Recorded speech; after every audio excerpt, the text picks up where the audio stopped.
Okay, this is going to be a video series on how to use your Raspberry Pi integrated into your home automation system.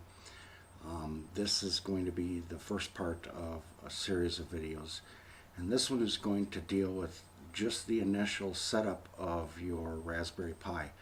I'm assuming that you have a Raspberry Pi. I'm using a Raspberry Pi 3, and I'm going to be using a brand new card, a brand new mini SD card, micro card. So I'm going to assume that you're starting off fresh with a brand new card as well. So the first thing you're going to want to do is you're going to want to download the image. In this case, right now what's available is Raspbian Stretch with desktop and Raspbian Stretch Lite. I like the desktop version. It allows me to be able to use my Raspberry Pi in a lot of other different ways. In the past, I have used Raspbian Jessie with desktop, and that's worked real well. So we're about to find out how well a lot of these home automation software platforms, or whatever you want to call them, how well they'll work with the Raspbian Stretch with desktop. So the first thing we're going to do is we're going to go ahead and we're going to download the zip. You can find the different files for this at their Raspberry Pi's website, located at https://www.raspberrypi.org. And then for purposes of where this is located at, is going to be an additional /downloads/Raspbian. And as you can see, here's the address at the top. So we'll go ahead and we'll download this, and you're going to want to pay attention to where you download it to. I'm going to go ahead and download this to my downloads folder on my Windows 7. I'm using Windows 7 here on my laptop. So we're going to go ahead and we're going to save it. This is a very long download. So we'll go ahead and we'll download it, and while it's downloading it, you can watch TV or do some household chores and just leave it sit and check on it periodically to see how close you are to finish downloading. In this case, I won't be using the internet while I'm downloading this, so that we can download this as quickly as possible. I'm currently using a 12 megabit download connection, but I do have a lot of other household devices that use the internet. So we're going to see how long this takes, and we'll be right back.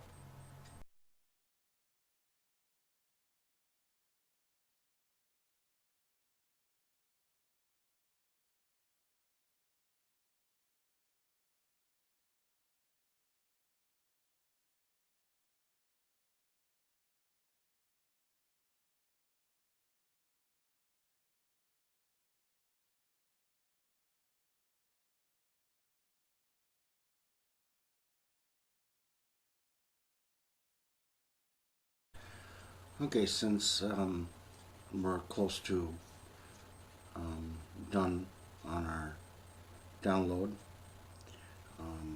we can grab our micro SD card.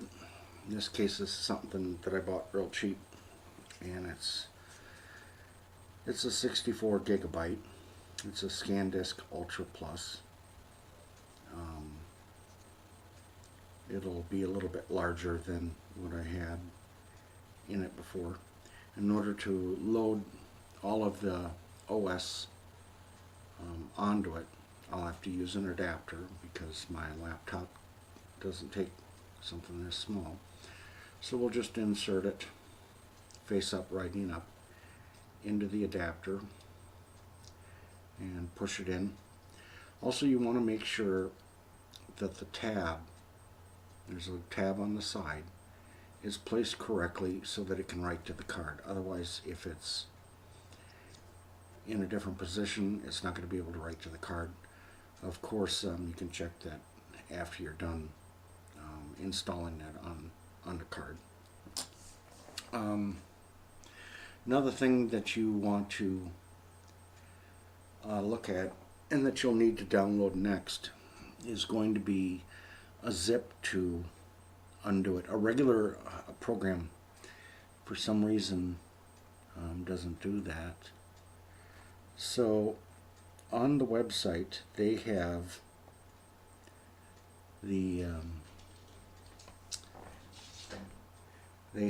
a 7-zip for Windows, or if you're using a Macintosh, they've got the unarchiver.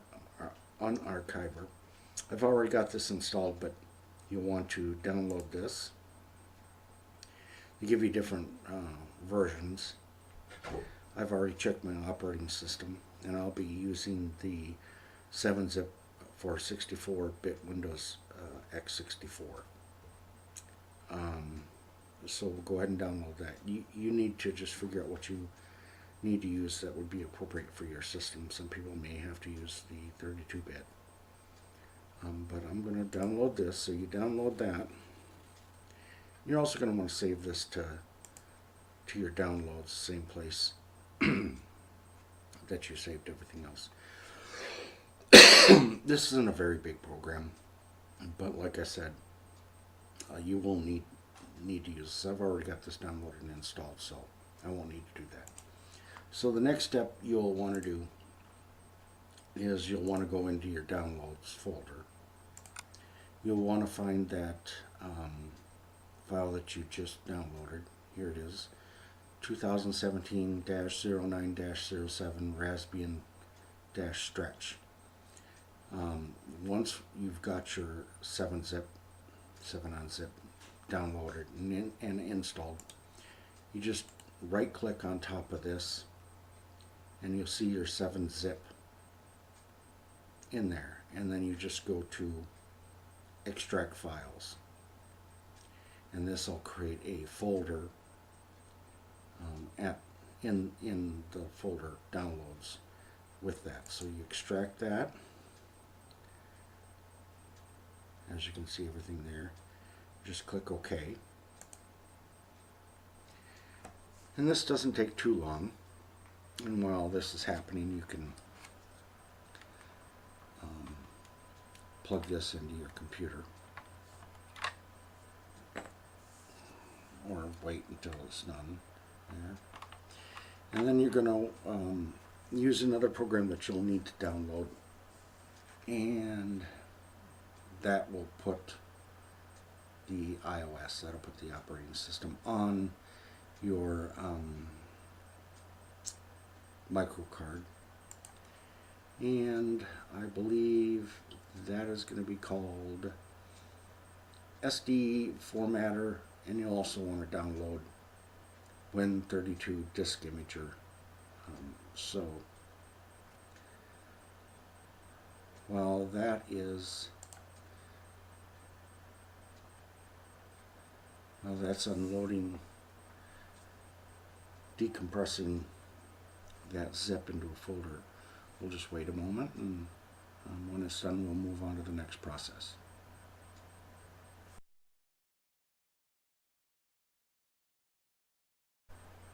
Okay, now that that's done, we can go in and make sure that that folder is there. And as you can see, it created a folder called 2017-07 or -09-07 Raspbian Stretch. Now that's the folder we need on there because we're going to be putting that on our micro SD card that we will be inserting into our Pi. So next we will want to, let's see, when finished downloading, extract the zip file using 7-zip. We've done that. And we will need to format the SD card using SD formatter, and since I'm using Windows, we'll do that SD formatter for Windows. And you can find that either by going to whatever search engine that you use. In this case, I've already copied the HTML onto a document so that I can easily get to it. So we'll go ahead and paste that in, and that's sdcard.org.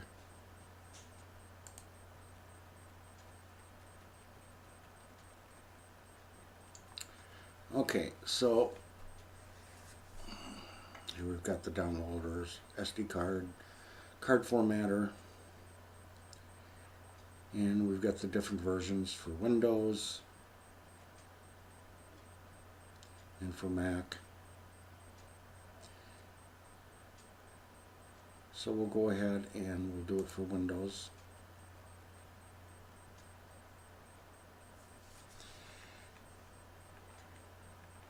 Of course, we're reading all of the important data and we're accepting. Then it brings you to SD card formatter, and then we save the file, and we will want to save it. We will want to save it to our download so we know where it is. And real quick, I'm just going to see if I've already got a copy of this. SD card formatter, and I've already got a copy, so I don't need to download that. I've already got that. And so we'll plug in our card, and we'll go to the SD card formatter.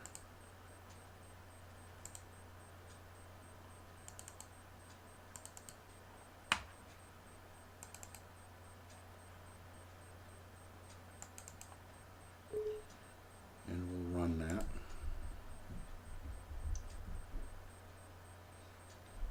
Okay, so we'll want to make sure that we've got the correct drive, and we can help to figure that out by the size. I know that this is a different flash disk that I've got in there.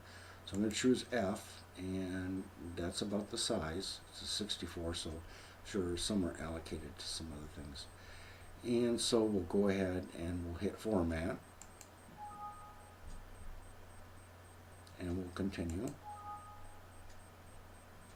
We'll go ahead and format it.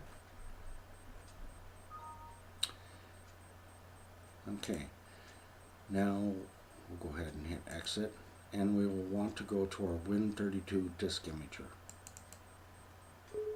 which, you know, we'll go ahead and click No now, but you can do a search for it, but it's Win32 disk imager, and that is going to be found at https://sourceforge.net.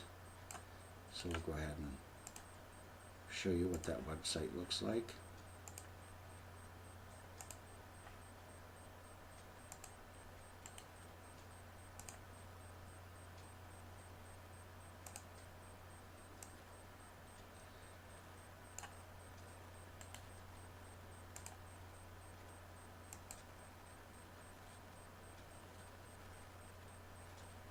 Okay, so this is where you can download. You may have to put it in the search area. This is sourceforge.net/projects/win32 disk imager /files/latest/download. And now it's already asking me to save it, and of course you want to save this in your downloads also. But I've already got this installed, so I don't need to do that.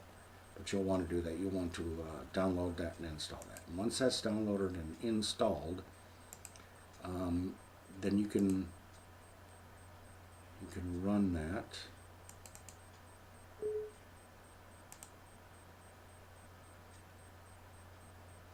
Once that comes up, you want to choose your image file, so you want to go to your downloads, and here's Stretch, and there's the file, and you want to make sure you select the correct place that it's going to go to. So in this case, it's Drive F. In your case, you'll want to make sure that you do that correctly. You don't want to write over or mess something up. Okay, and then you've got #none, read only, allocated partitions. You don't have to do that. And we just have to go ahead and write.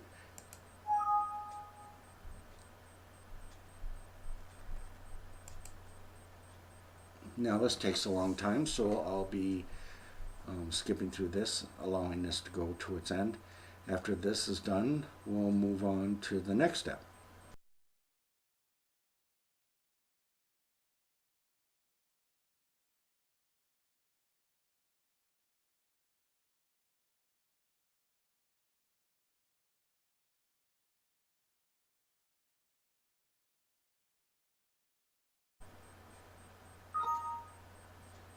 Okay, so now that that's done and we get the write successful, we can just click OK and then go ahead and exit the program.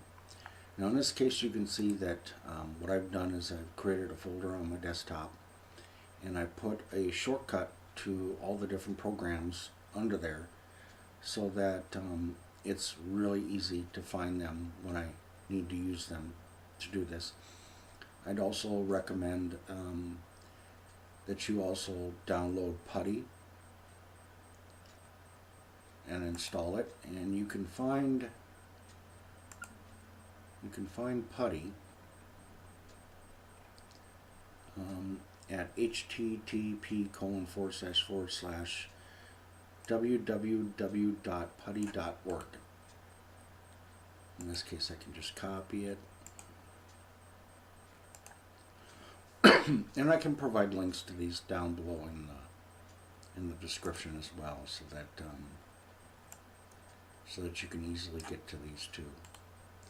So go ahead and paste that in there. Okay, now Putty, you want to decide, you know, they've got a few different things here, but you just want the first one, download Putty. That's going to be your SSH client, so you can download it, and of course download it. You've got your 32-bit version, the 64-bit version. Not sure which version I downloaded, whether it was the 32-bit or the 64-bit. I can use the 64-bit, so I'm sure that's just fine. So of course you want to save the file. You want to download that into your downloads folder. When you've got all these different programs in your download folder, I'd recommend that you go ahead and make a copy of them to a flash disk. That way you have it. I don't need to do this because I've already got it installed. But that's what that looks like. So now we can move on to the next step. We will want to go ahead and properly eject the card. And in this case it's going to be F, so it's going to be this one. So it's safe to remove it. And then we can move on to putting this in our Raspberry Pi and booting it up, and that's where we'll go to next.